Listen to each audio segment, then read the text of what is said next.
What is a Section 8 special inspection anyway? Well, it's a nice concept. It means that if a tenant is in a house and the landlord is not repairing their things, there's something the tenants on Section 8 can do. They can call Section 8 and request a special inspection. Sounds good, right? Well, it's got its problems. It's not a perfect system. And today's video is going to be a bit of a rant from me and a bit of a cautionary tale for tenants and something I just want investors to know about. So I'm Monique Burns. My husband and I have been buying houses in Detroit, Michigan since 2007. We have our own what we call buy and hold houses. We also have been doing a lot of house flipping. That's what you could call our day job. We buy distressed properties, we fix them up, we place Section 8 tenants in them, and then we sell the houses to investors from all over the country and all over the world who have figured out that it is the best deal to get a house in Detroit, and it's the best thing to get one with a Section 8 tenant. I take a lot of pride in how I vet tenants. I have a freebie for you landlords out there, and it's my entire questionnaire that I go through on the phone before I even go do a home visit. And that's something I do. I always go check out how people live before they move into my properties. And that will really tell you the absolute most, but nothing's perfect, you guys. I mean, I'm not going to pretend like, and then you'll always get the most perfect tenants. It's not like that. People are people. Anybody who's been in a relationship with anyone who's never been surprised, I would like to meet you. I also teach a course, and it's really great for people that want to invest in Detroit and they want to get the maximum ROI. And the way to get the maximum ROI is to not use a property manager. So below, if you get the freebie, you'll get information more about my course as well. I'm going to tell you two stories that are really like rants. You guys like my story time. So first one is about Gloria, and I did a home visit on Gloria. Her house was immaculate. I mean, scrub clean, beautiful, clean, not worried about her. From what I could tell walking through her house, she would get her whole security deposit back. Shame on any landlord who didn't give it back to her. And she told me that she did not have security deposit to move into my house because she needed to get it back from her prior landlord. And I thought, okay, sometimes you got to weigh these risks, risk reward. It's hard to find people that were as clean as Gloria. So I said, okay, fine, but I need you to get me that security deposit, whether you get it back from your landlord or not, because it's a common scam of landlords to just never give the security deposit back. I need you to start making payments when you move in. Gloria has Section 8, and Section 8 only was paying a third of her rent, and she moved in and she started getting behind. Not only was she not making her rental payments, she was not making any payments toward her security deposit. And I got her to start making payments, and she said, well, I would be paying the security deposit, but my landlord won't give it back. I'm like, that doesn't matter. We got to get this going. Well, she got too far behind, and she's a lovely woman. We got along fine. But I had to take it to court because you can't let these things get out of control.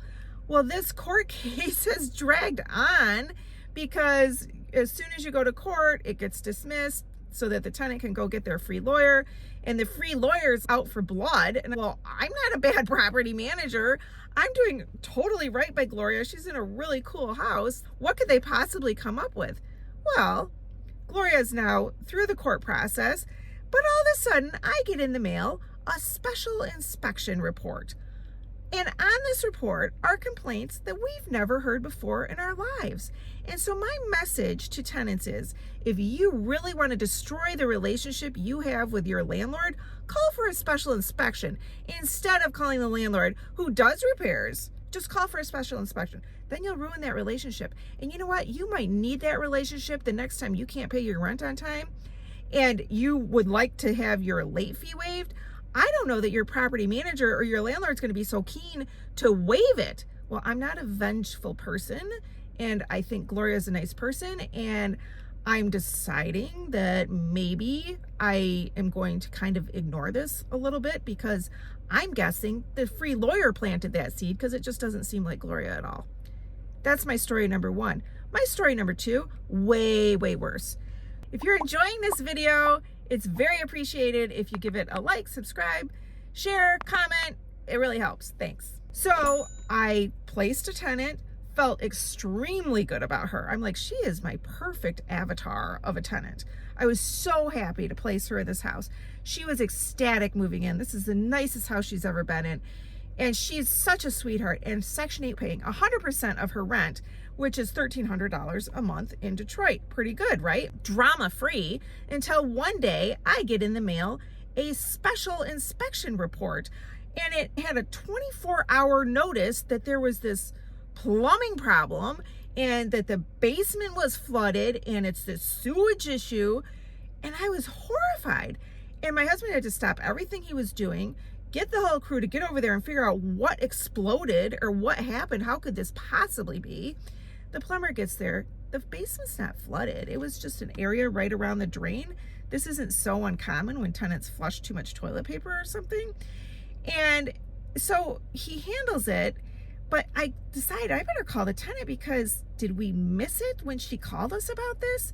This is so weird. And so I called her and I said, did we miss it? Did you tell us and we didn't see it somehow? And she said, no, I called for a special inspection because I always like to improve my life. I'm like, what are you talking about? Well, I just want to move out of the city of Detroit into some other city, and I'm always looking for ways to improve my life. So I didn't think that you would come right out to fix it, because most landlords don't. Most landlords aren't this good.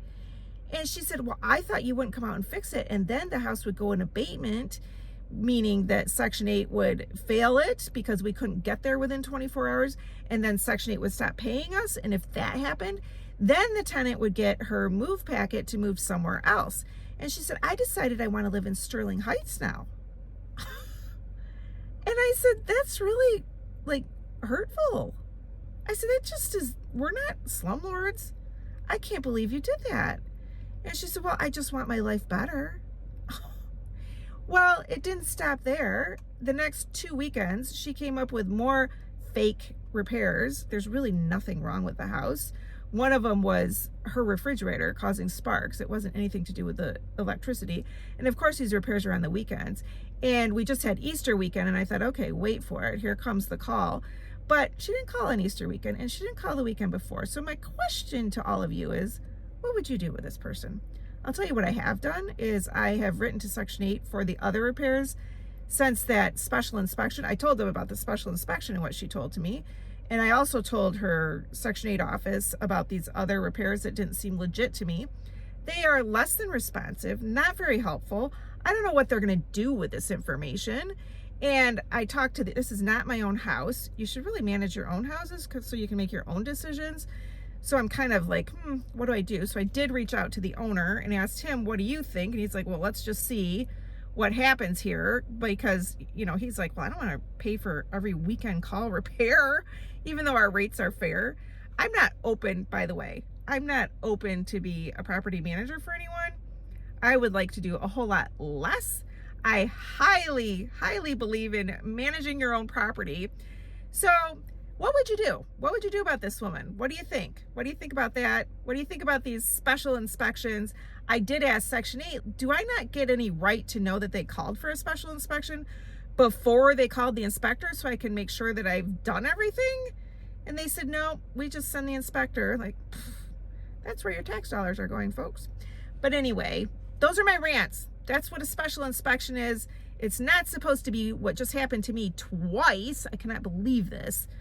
But I still think Section 8 is a good program, and I think it's the best way to go. And we went to court over that first one, Gloria, and she's now suddenly paying because she does not want to lose her voucher. Now, if that were a cash paying tenant, I'm not sure I'd be seeing the money right now.